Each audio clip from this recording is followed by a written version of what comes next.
Рухани жаңғыру бағдарламасы аясындағы Сапар Ысқақов бастаған бабалар ізімен ғылыми экспедициясы Египеттегі Дешті Қыпшақтан шыққан мәмлүктер династиясына қатысты тың зерттеулер жүргізіп қайтты.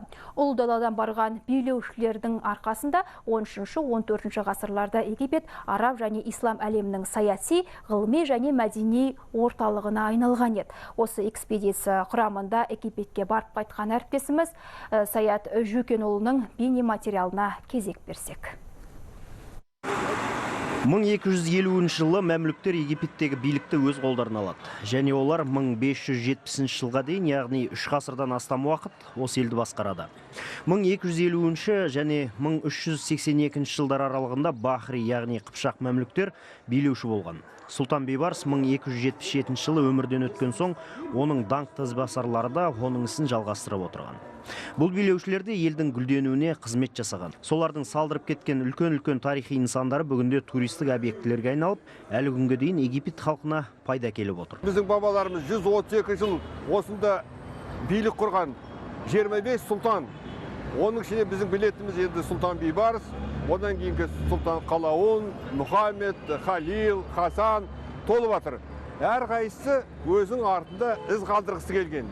Оны қалдыру үшін үлкен-үлкен ғимараттар салу керек болды. Ол ғимараттар біреуі мысалы мешіт салдырды, мавзолей салдырды, көпір салдырды, дамбы салдырды, үлкен қамалдарды қайтадан орнына тұрғызды. Экспедиция барысында Египеттегі Қыпшақ мәмлүктердің ұрпақтары қазір кімдер деген сұраққа жауап алу үшін жергілікті адамдарға ДНК сараптамада жасалды. Алдағы уақытта бұл анализдердің қорытындысы белгілі болады. Египетте Қыпшақ мәмлүк сұлтандардың ішінде Бейбарс сияқты Қалауынның да есімі ардақты. Ол мұнда 1280-1291 жылдар аралығында билік құрған. Сұлтан Қалауын один из важных султанов, который брал... Сұлтан Қалауын Египетке Сұлтан Бейбарс сияқты қазақ жеріне келген. Ол Каирде бірнеше үлкен ғимарат салдырған. Каирде Сұлтан Қалауының кешені бар. Оның құрамында 4 нысан бар. Олар мешіт, сұлтанның мавзолейі, мектеп және аурухана.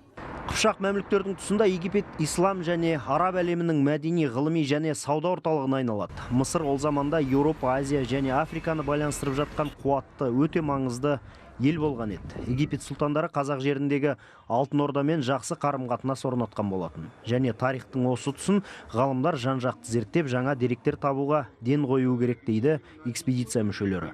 Египеттегі мәмлүктер династиясы халықты өте әділ басқарған. Мәселен, көзі тірісінде Сұлтан Бейбарсты халық кедейлердің көмекшісі деп атап кеткен. Себебі ол Рамазан айында мыңдаған адамға тегін тамақ таратуға бұйрық берген.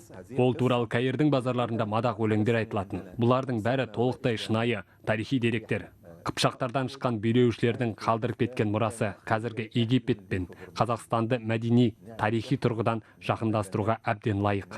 Қыпшақ мәмлүктер әлем тарихындағы ерекше құбылыстардың бірі. Олар туралы жазған тарихшылардың еңбектері таңданысқа толы.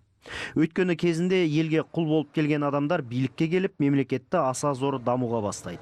Криш жорықтар мен моңғол шапқыншылығына төтеп берген Мысыр елінде мұсылман әлемінің көптеген ғалымдары мен ойшылдары тұрақтап бас сауғалайды. Себебі Египет ол кезде тыныштық пен тұрақтылықтың жалғыз мекені іспеттеседі. Бұл кезде Каирде атақты Ибн Халдун, Ибн Касир және Саиф Сарани сияқты ғалымдар мен ақын жазушылар өмір сүріп, өз еңбектерін жазған. Саят Жөкенұлы, Қуаныш Қожабеков және Арман Данышбаев, Хабар 24 үшін.